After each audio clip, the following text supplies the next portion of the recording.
Hello and welcome to A Romantic Rendezvous Lockdown 2020. My name is Laura Boone, and in this session, Alison Stuart will be reading to us from her new release, The Goldminer's Sister, the second book in her Maiden Creek series. Welcome, Alison. Hi, Laura. Thank you very much for that welcome. It's a pleasure to be here. Before I hand over to Alison, I'll give a brief overview of her career for anyone not familiar with her writing. Remember to stay tuned until the very end to obtain Alison's code for the treasure hunt. Alison is an award-winning author who began her writing career halfway up a tree in the school playground, where she wrote her first unpublished historical romance. She writes historical romance for Harlequin, MIRA, Escape Publishing, and also publishes independently. She has 12 published novels, as well as a number of shorter works. In addition, she writes historical mysteries as AM Stuart, published by Berkley Publishing, which is Penguin, New York. Her previous books include By the Sword, Lord Somerton's Heir, and The Postmistress, the first book in her Maiden Creek series set in 1870s Victoria during the gold rush. In her life outside writing, Alison enjoyed a varied career as a lawyer in a wide number of fields, including the military, and as a senior executive in the fire services. Alison, over to you. Thank you, Laura, for that introduction. And look, it's a pleasure to be here. It's in our strange virtual worlds that we're living in, so I can honestly say welcome to my home. And I apologize for my headless ladies. We haven't quite worked out how to make them a little bit lower yet, but I shall work on that. I know a lot of you are already familiar with the Postmistress. Thank you for everyone who nominated it for an ARRA award this year. It was such a thrill just to be nominated. So we're moving along by about 18 months to, it's still in Maidens Creek, to the year 1873. The books are standalone, so you don't feel like if you've missed it reading The Postmistress, you can't read The Goldminer's Sister. That's okay. It's a totally new set of characters. The continuation characters are those in the town, and if you've fallen in love with people in the town, they will reappear for you. So here we are, The Goldminer's Sister, and she's beautiful with her lovely red hair. She does actually have red hair in the book, which is nice. So I'll just quickly go through the blurb for you. Eliza Penrose has arrived in the gold mining town of Maidens Creek in search of her brother, who appeared in the last book, planning to make a new life for herself. Instead, she finds the tragic mystery and hints of betrayal of those closest to her. Mining engineer Alec MacLeod left Scotland to escape the memory of his dead wife and child. Despite the best efforts of the eligible ladies of Maidens Creek, Alec is determined never to give his heart again. As lies and deceit threaten Eliza's life, Alec steps in, although he has problems of his own as he risks his livelihood and those he holds dear to oppose the dangerous work practices at the Maidens Creek mine. When disaster draws the pieces of the puzzle together, Eliza and Alex must save each other. But is it too late? So there we go.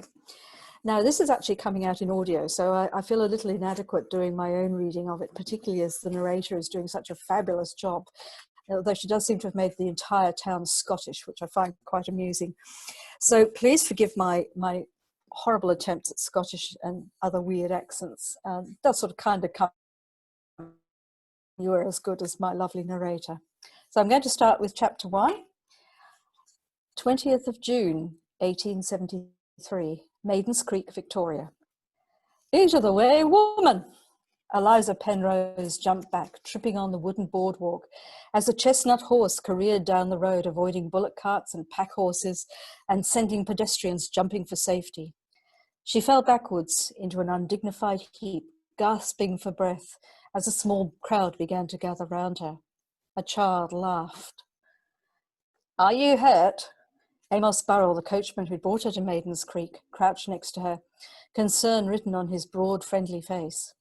A beefy hand outstretched to help. Only her dignity. "Don't you have eyes in your head?" The rider's angry voice was tinged with the soft consonants of a Scottish burr. Her face burning, Eliza allowed Burrell to help her to her feet and managed a shaky thanks to the coachman before turning to the inconsiderate rider who had brought his horse to a halt and now glared down at her. "Look what you've done." She held out the mud-streaked skirts of her green travelling coat. her anger masking a sudden irrational urge to burst into tears. She had not come all this way from England to greet her brother in this dishevelled state. The Scotsman looked her up and down. Even in the saddle, he sat straight and tall, his broad shoulders straining beneath a heavy woolen jacket. Brown hair curled beneath his wide-brimmed felt hat. He leaned on the pommel of his saddle and said, "And you, madam, shouldn't have been standing in the middle of the road." "Now then, Mr. MacLeod," the coachman said, "be fair, you were riding like the devil." "And with good cause." MacLeod swept his hand towards a dray, making its ponderous way down the treacherous road that wound into Maiden's Creek. A massive iron boiler, no doubt bound for one of the mines, had been strapped to it, but now appeared to have slipped, threatening to take the entire dray over the side of the steep descent. A long begun in Melbourne 2 days ago. The Shady Creek to Maiden's Creek coach had passed this dray. Eliza had leaned out of the window, fascinated by the sight of the 10 huge bullocks straining at their collars as the bullock's whip circled their heads. It had taken all the coachman's skill to steer a safe course between the dray and a plunge down the steep slope. "I'm looking for someone. Besides, where else am I supposed to stand?" Eliza indicated the narrow boardwalk outside the Empress Hotel, which was stacked with luggage. "Melbourne." MacLeod's lip curled in a wry smile. "Now, if you'll excuse me, I must see to my boiler."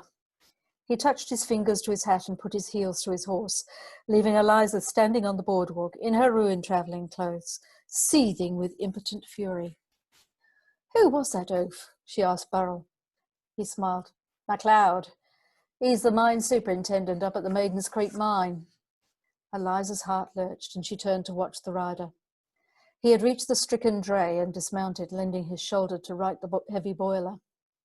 Mine superintendent at Maiden's Creek had been the position her brother William had held until the opportunity to invest and manage a new mine, the Shenandoah, had come his way more than 12 months earlier. She huffed out a breath. Regardless of the situation, there had been no call for the man to be so rude. She looked forward to sharing her thoughts on the manners of the citizenry of Maiden's Creek when her brother turned up. From the safety of the boardwalk, she adjusted her fashionable green hat with its now bedraggled red feather and glanced up and down the bustling main street, looking for her brother's familiar face among the strangers. Plenty gave her a curious glance, but she could not find the person she sought. Punctuality had never been Will's greatest virtue, and from what she understood of the local geography, Pretty Sally, where he now lived, was some miles out of Maiden's.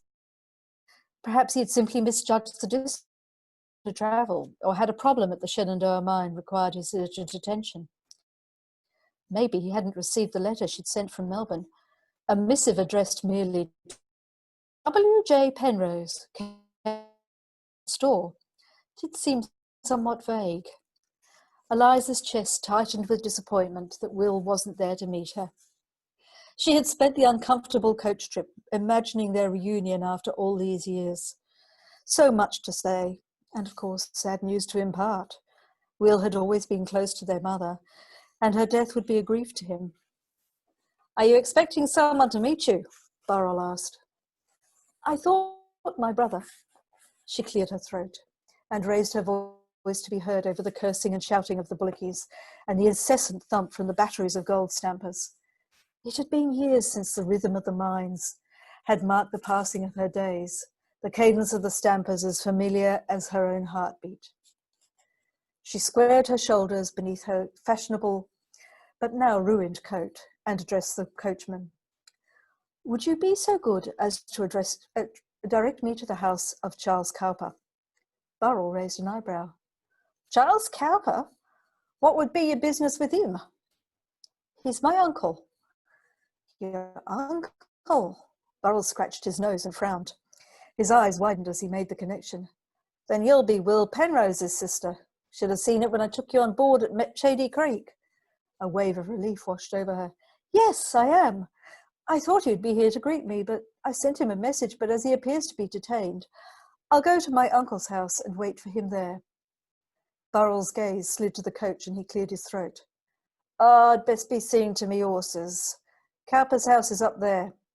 He indicated a neat white weatherboard house on the hill above the town. You'll be after some help with your luggage? He signalled a couple of men who were leaning against the walls of the Empress Hotel and indicated Eliza's heavy iron-bound trunk and leather portmanteau. You two, be so good as to carry this lady's luggage up to Mr. Cowper's house. The men regarded the trunk and cast a quizzical look at its owner. Travelling light, are we, lady? There'll be a shilling in it for you, Eliza said. The older of the two rasped his beard and glanced up the hill at her uncle's house. Hope you've got a stout pair of boots in there, he said. You're going to need 'em. Eliza glanced down at her mud-caked leather town boots and sighed. Perhaps it was just as well Will had not been there to meet her.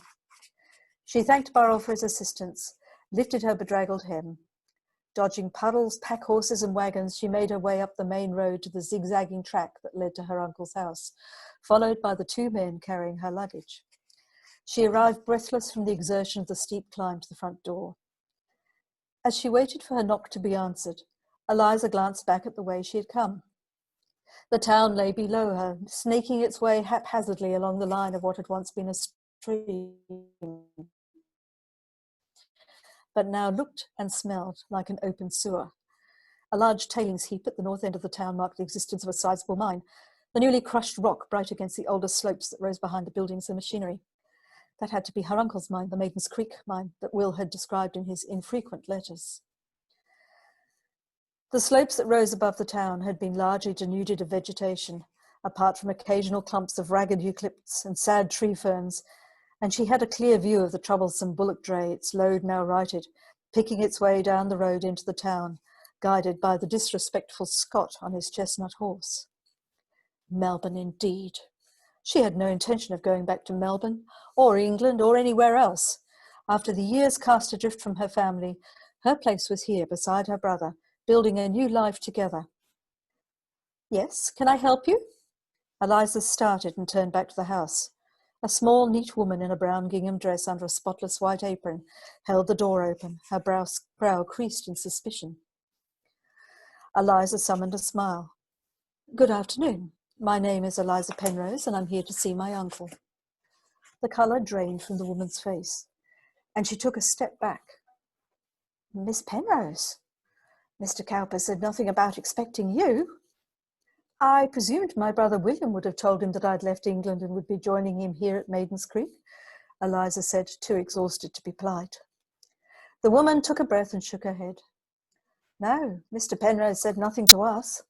She ran her hands down her apron, and as if remembering herself, said with stiff formality, I'm Mr. Cowper's housekeeper, Mrs. Harris. Mr. Cowper's at the mine, but it's the work of a moment to fetch him. Come in, Miss Penrose, you look all done in, and what happened to your pretty coat? Some ill-mannered oaf on a horse knocked me into the mud. Mrs. Harris clucked her tongue in sympathy. Weather's been foul this last week. Folk are saying it's going to be a bad winter. Now give me that coat and hat.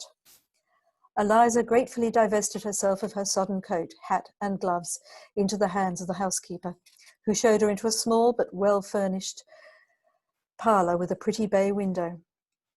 She settled Eliza into a comfortable chair beside a cheerful fire and left her with a promise of tea. Eliza sank into the chair, conscious of her aching muscles and lack of a decent sleep for nearly 2 days. She closed her eyes, grateful for the warmth and glad that the long journey that had commenced when she sailed from Liverpool in early March had at last come to an end. She dozed, waking to the rattle of teacups. I should have let you sleep, Mrs. Harris set the tray down. It's a trek to get here, isn't it? Eliza managed to smile. It is, but nothing a good cup of tea won't cure. Tell me, is pretty Sally far from here? Is there some sort of transport I can hire to take me up there? Mrs. Harris stood quite still, her smile frozen on her face. Don't you worry about that for now, she said. I've sent the boy for your uncle. He'll be here presently. You just sit quiet and enjoy your tea. There's some Dundee cake for you too. I'll be in the kitchen if you need me. Alone again and revived by the tea and cake, Eliza rose to her feet and examined her appearance in the mirror by the door. She pulled out her handkerchief and rubbed at a mud smear on her cheek. She took the pins from her hair and tried to restore it to an orderly knot. She had barely finished the rough toilette when the front door crashed open. Where is she? Her heart jumped at her uncle's familiar voice.